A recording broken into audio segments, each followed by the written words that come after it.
Boxing King Media in association with Boxro. Junaid, Bostan, just finished the year's 4-0, 4 knockouts.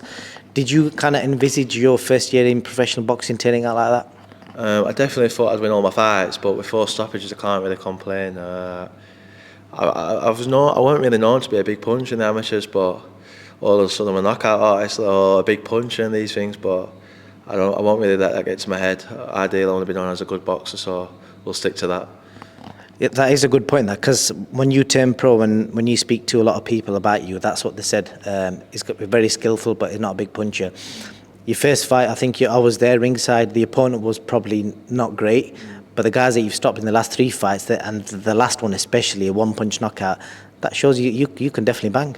Yeah, I agree. Like the first one was more sort of given, really. My second fight, the blow was very durable. Never been stopped in 5 years. The last person what stopped him was that Olympic silver medalist. I think it says it's Sissoko. And my last 2, they've never been stopped before, and they had winning records, and I got them out of there. So the proof's in the pudding. I'm growing and developing into a man, so I'm happy with it. You are obviously seen you train today. You're still 20 years old. You're still filling out. There's no way you're going to be a super welterweight for long. I think I will be. I genuinely do think I will. I'm not struggling at the weight at all. I can make championship any time of the week if I really wanted to. I don't put much weight on after. I stay in the gym. I'm dedicated. So I believe I will do, unless my body grows out of proportion. Obviously, time will tell. You signed with Eddie Hearn, who's widely regarded as like the, if you read online polls, etc., people still kind of regard him as the A-side promoter in world boxing, because he's putting shows on worldwide. So for you to get signed up by him and to give him 4 knockouts in 4 shows, you must be like best pals now, I bet.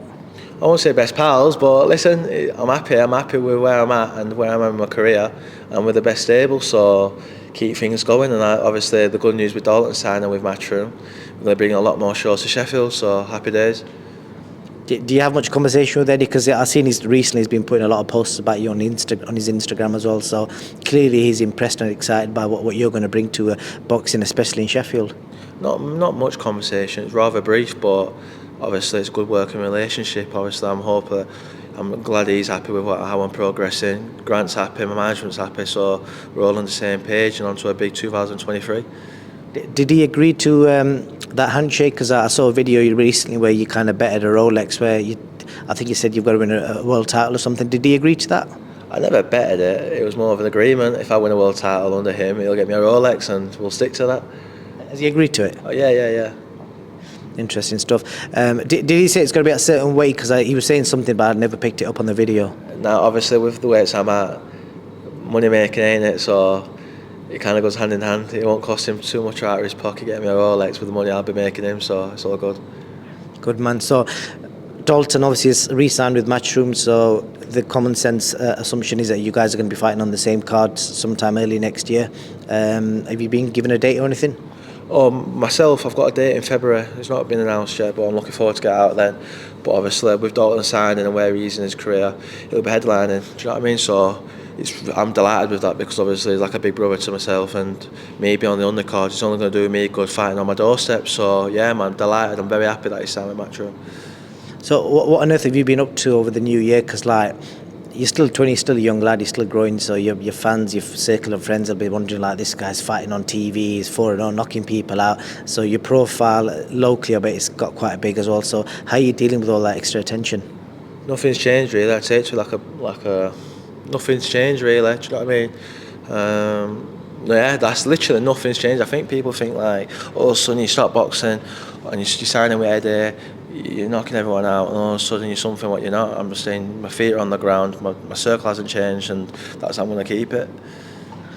Just wrapping up, I saw you put something out recently about, your name wasn't mentioned anywhere for being Prospect of the Year. I feel it should have been at least like nominated, because you put four guys all with winning records. I can't remember, did the first guy have a winning record? The first bloke I thought, no, he was a journeyman, if I'm being honest with you.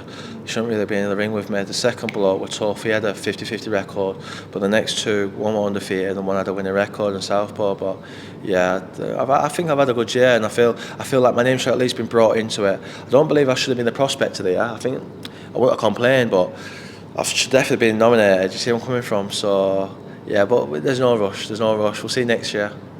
Definitely, and the fact that you're in a very lucky position, because most fighters dream of getting rounds and getting knockouts. You've done both. I think you've knocked most of the guys out towards the end of the fight, so you've got the rounds in, so you've tested your engine out, and you're still knocking guys out when your stamina's a bit down, which suggests your power is real. Yeah, and if anything, it shows you that I'm getting better as the rounds go on, and I'm delighted to do that. Just I'm coming from a lot of people, it's like they have that stigma around them when they're knocking people out, or can you go through the rounds? I'm doing both, so my next fight should be an 8-rounder. I'm 20 years of age, I think people are forgetting that, and I'm going to grow and develop like I'm a young 20-year-old. I'm only just starting maturing as it is. I've matured so much since August, so I'm very excited to see where the new year takes me. Good stuff, Junaid. Anything else you want to add before I let you go? Nothing really, but thank you very much to everyone who supported me for this last year. I do appreciate it.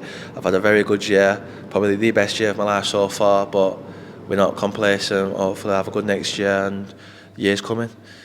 And don't forget to follow his TikTok, his Instagram, JD Bostan, yeah. Yeah, forget the TikTok, yo. Insta, I'm not far off 10k now, do you know what I mean? I've only just started using it properly, so shout me. Just need Eddie to put you on his stories a few more times and you'll hit 10k easy. Well, Eddie's the man, yo. He gets your algorithm going, so got to use what you can. Good stuff. Junaid, I wish you all the best. Look forward to your next fight. Thank you. Nice one.